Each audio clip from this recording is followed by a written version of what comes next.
Lonoikamakakahiki Residence, Paniau, Heiau, Kapua Kini, Heiau. This is a good example of the embarrassment of riches in West Hawai'i in terms of our archaeological heritage and the disrespectful and wasteful way in which we deal with these important resources. Here at Lonoikamakakahiki Residence is a king's palace, 500 years old and built by one of Hawaii's greatest kings, King Umi. This site was later inhabited by at least two other important kings, Lonoikamakakahiki and Kalanio'pu'u, as well as Kamehameha the Great. In any other state, this would be an archaeological treasure, a park or preserve, but certainly showcased and cared for. In this case, in Hawaii, a very few remnant walls were grudgingly reprieved from the bulldozer's blade when the Kona Surf and Racquet Club was built by the Bishop Estates, or Kamehameha Schools. The rest of this historical treasure was bulldozed into oblivion for all time. It is not even generally available for casual viewing, locked away behind the Kona Surf and Racquet Club's iron gates where only paying club guests and pedestrian visitors can see it. Of course, there is no available or legal parking nearby. Umi, who built this palace and temple complex, was the grandson of Pili, a reforming ali'i and kahuna who came from Tahiti in the 13th century and who is associated with another reformer ali'i, Pa'o. Together, by bringing young Tahitian princes to refresh the divine mana of the royal Hawaiian bloodline, these two reinvigorated the stagnant Hawaiian religion by introducing the kapu system of laws, as well as human sacrifice. It is within this religious context that these temples were built. The history of the temple and palace precincts of Lonoikamakakahiki Residence are deeply intertwined with some of the greatest events in the history of the island and of the Kingdom of Hawaii, as well as the focal point for the political forces through which the Hawaiian kingdom was ultimately forged. During the 16th century, when Hawaii was threatened by the attack of the Maui under Kamalalawalu, Chief Lonoikamakakahiki was in residence here.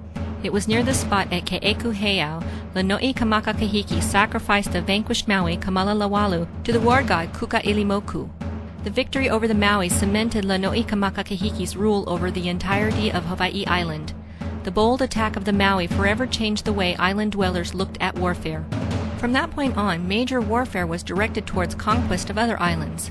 The internecine battles within island populations, which had served as the major form of warfare to that time, were reduced in importance and frequency, serving only to solidify ascendancy to kingship. Historic events again overtook this location late in the 17th century during the skirmishes in which Captain Cook was killed at Kealakekua. Native Hawaiians, covetous of iron from nails, stole a rowboat from British explorers.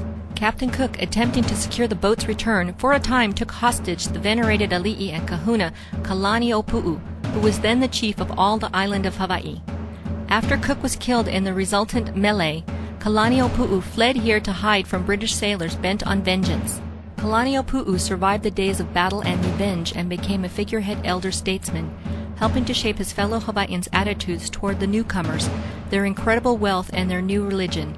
Kalanio'pu'u, it is said, was overly fond of hula, and he imported hula halau from all over Polynesia to entertain himself and his royal court. The hula grounds where thousands of hula performances were held lie under the tennis courts today. Here, in his dotage and advancing kava-fueled dementia, Kalanio'pu'u passed his latter years and divided his land between his son, Kivalau, and his nephew, Kamehameha. Ultimately, at his death in 1782, Kalanio'pu'u passed his political power onto Kivalau, and his control of the warriors, along with the war god Kuka'ilimoku, he passed to Kamehameha, setting the stage for 4 years of battle for supremacy between the two. In the end, Kamehameha emerged a victorious ali'i, ruling all of Hawaii Island and eventually the entire Hawaiian chain of islands. After years of warfare consolidating his island empire, and years of statesmanship shepherding his people into the new era of congress with the European world, a weary and elderly Kamehameha the Great moved his royal court from Oahu to Kona in the second decade of the 19th century. He passed a year here at Lonoikamakakahiki Residence, while his palace and temples at Ahauena Heiau were rebuilt and rededicated. The royal residence has been uninhabited since King Kamehameha moved to Ahauena Heiau.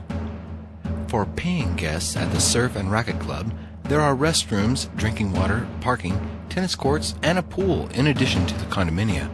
Anyone else wishing to view these important and impressive archaeological ruins must park at the Keauhou Outrigger Beach Resort.